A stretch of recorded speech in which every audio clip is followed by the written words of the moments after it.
Hello everyone. आज हम S block element की फिजिकल प्रॉपर्टीज़ के बारे में देखेंगे। इससे पहले वाली क्लास में हमने बताया था कि एस ब्लॉक के जो एलिमेंट होते हैं उसको दो ग्रुप में डिवाइड किया गया है, ग्रुप फर्स्ट और ग्रुप सेकंड। ग्रुप फर्स्ट के जो एलिमेंट होते हैं वो एल्केलाई मेटल्स होते हैं और ग्रुप सेकंड के जो एलिमेंट होते हैं वो एल्केलाइन अर्थ मेटल होते हैं। आज हम इन दोनों ग्रुप की फिजिकल प्रॉपर्टीज़ के बारे में देखते हैं कि इसकी जो प्राप्ति हुई कैसे, फिजिकल स्टेट क्या है, इसकी एटॉमिक और आयनिक रेडियाइज क्या है, इसकी ionization energy, electronegativity, melting point, boiling point, इनके बारे में देखते हैं। फर्स्ट स्टार्ट करते हैं इनकी प्राप्ति के लिए। तो ग्रुप फर्स्ट और ग्रुप सेकंड दोनों के एलिमेंट को साथ में देख लेते हैं। तो जो ग्रुप फर्स्ट वाले जो होते हैं क्षार धातुएं, तो क्षार धातुएं जो होती है अत्यधिक क्रियाशील होती है। अत्यधिक क्रियाशील होने की वजह से ये मुक्त अवस्थाओं में नहीं पाए जाते हैं। बहुत ज़्यादा क्रियाशील होती है जिसकी वजह से ये फ्री नहीं छोड़ सकते। अगर ऐसे ही फ्री छोड़ दिए उसे तो वो वायु से रिएक्ट कर लेगी। इस वजह से इसे जो है अत्यधिक क्रियाशील होने की वजह से ही मुक्त अवस्थाओं में ये नहीं पाए जाते हैं। सोडियम और पोटेशियम प्राकृतिक में बहुत अधिक मात्रा में पाए जाते हैं। हमने ग्रुप फर्स्ट के एलिमेंट के बारे में बताया था, lithium, sodium, potassium, rubidium, caesium, francium. तो इनमें सोडियम और पोटेशियम जो है वो बहुत ही अत्यधिक मात्रा में पाए जाते हैं। फ्रांसियम जो होती है वो रेडियो एक्टिव एलिमेंट होते हैं जिसकी वजह से ये बहुत कम मात्रा में पाए जाते हैं। अब अपन ग्रुप सेकंड वाले के लिए देख लें, क्षारीय मृदा धातुएं। तो क्षारीय मृदा धातुएं भी सक्रिय होती है जिसकी वजह से ये भी जो है मुक्त अवस्थाओं में नहीं पाए जाते हैं। तो एस ब्लॉक के एलिमेंट चाहे ग्रुप फर्स्ट के हो चाहे ग्रुप सेकंड के, बहुत ही ज़्यादा क्रियाशील होती है जिसकी वजह से ये फ्री अवस्थाओं में, मुक्त अवस्थाओं में नहीं पाए जाते हैं। सेकंड देखेंगे इनकी फिजिकल स्टेट के बारे में। क्षार धातुएं जो होती है ये शुद्ध अवस्थाओं में चांदी के समान इसमें चमक पाई जाती है, सफ़ेद होती है, कोमल होती है और हल्की धातुएं होती हैं। हल्की धातुएं होती है। और क्षारीय मृदा धातु की बात करें तो क्षारीय मृदा धातुएं भी जो है वो हल्की धातुएं होती हैं। इनमें भी धात्विक चमक पाई जाती है क्योंकि एस ब्लॉक के एलिमेंट क्या है, मेटल्स है। तो मेटल्स की प्रॉपर्टी क्या होती है कि उसमें चमक पाई जाती है। तो इसमें भी जो है वो धात्विक चमक पाई जाती है। अगर इन्हें खुले में छोड़ दे, ऐसे ही अगर वायु में छोड़ देते हैं तो ये क्या करेंगे, एयर से रिएक्ट कर लेंगे और ये ऑक्साइड बना लेते हैं।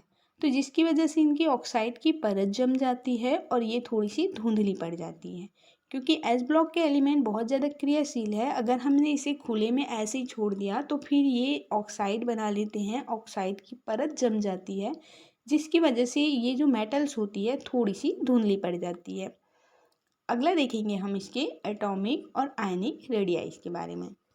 ग्रुप में क्या होता है कि ऊपर से जब नीचे की ओर आते हैं, पीरियोडिक टेबल में जो बेस ब्लॉक के एलिमेंट हैं उसमें अगर ग्रुप में ऊपर से नीचे की ओर आते हैं तो एटॉमिक नंबर बढ़ती जाती है।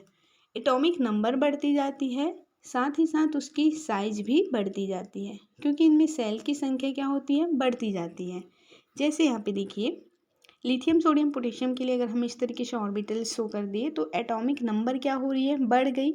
एटॉमिक नंबर बढ़ती है जिसकी वजह से इसमें जो सेल्स होते हैं इनकी संख्या भी बढ़ गई और साथ ही साथ इनकी साइज भी क्या होती है, धीरे धीरे यहाँ पे बढ़ती जाती है। जैसे देखिए लिथियम, लिथियम के लिए होती है 1.23, सोडियम 1.57, पोटेशियम 2.03, रुबिडियम 2.16, सीजियम की होती है 2.35। तो इनके एटॉमिक नंबर बढ़ती है जिसकी वजह से इनकी साइज भी बढ़ती जाती है। अगला देखेंगे हम इसमें आयोनाइजेशंस एनर्जी के बारे में। तो क्षारीय मृदा धातुओं में क्या होती है, जैसे ऊपर से नीचे की ओर जैसे आ रहे हैं तो एटॉमिक साइज जो है वो बढ़ती जाती है। एटॉमिक साइज बढ़ती है, इनकी आयोनाइजेशन एनर्जी कम होती जाती है। इनके बाहर जो इलेक्ट्रॉन होते हैं उसे निकालने के लिए कम ऊर्जा की आवश्यकता होती है। जैसे यहाँ देखिए, इसकी साइज बढ़ गई। अब साइज बढ़ने से क्या होता है, इनकी सेल्स की संख्या भी तो बढ़ गई। तो यहाँ से इलेक्ट्रॉन को निकालने के लिए काफ़ी जो है कम एनर्जी की ज़रूरत होती है क्योंकि इनकी आयोनाइजेशन एनर्जी, आयनन ऊर्जा कम हो गई। अब जिनकी आयनन ऊर्जा कम हो गई मतलब कि यहाँ से अपन आसानी से इलेक्ट्रॉन को बाहर निकाल सकते हैं। नेक्स्ट पॉइंट देखेंगे इसकी मेल्टिंग और बॉइलिंग पॉइंट। तो जो एस ब्लॉक के एलिमेंट होते हैं उनकी मेल्टिंग और बॉइलिंग पॉइंट जो होती है वो काफ़ी कम होती है। एटॉमिक अगर नंबर बढ़ते हैं तो साथ ही साथ उनकी जो बॉइलिंग पॉइंट मेल्टिंग पॉइंट होती है वो भी कम होती जाती है। अगला देखेंगे हम इसके इलेक्ट्रोनेगेटिविटी के बारे में। इलेक्ट्रोनेगेटिविटी में क्षार धातुओं की प्रवृत्ति ही होती है कि वो इलेक्ट्रॉन को डोनेट कर सके। इलेक्ट्रॉन को एक्सेप्ट करने की प्रवृत्ति इसमें नहीं होती है, इसलिए ये प्रबल धन विद्युतीय होते हैं और अपने इलेक्ट्रोनेगेटिविटी आवर्त में सबसे कम होती हैं। देखिए, क्षार धातुओं की प्रवृत्ति है कि वो इलेक्ट्रॉन को डोनेट करें, वो इलेक्ट्रॉन को एक्सेप्ट नहीं करते हैं, वो इलेक्ट्रॉन को डोनेट करते हैं। और अगर ये इलेक्ट्रॉन को डोनेट कर रहे हैं मतलब इस पे आ जाते हैं पॉजिटिव चार्ज, तो इसके पास जो है प्रबल धन विद्युतीय होते हैं।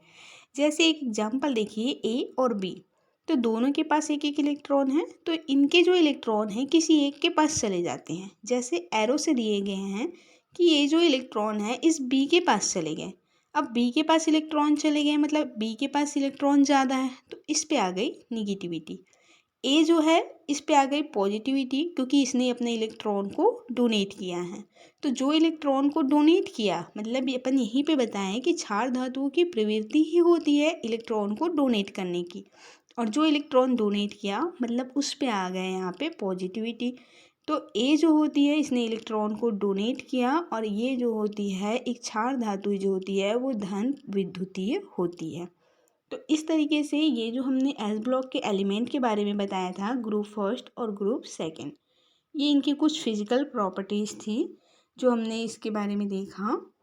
एस ब्लॉक के एलिमेंट और में जो भी प्रॉपर्टीज़ है फिजिकल प्रॉपर्टीज़ उसके बारे में अपन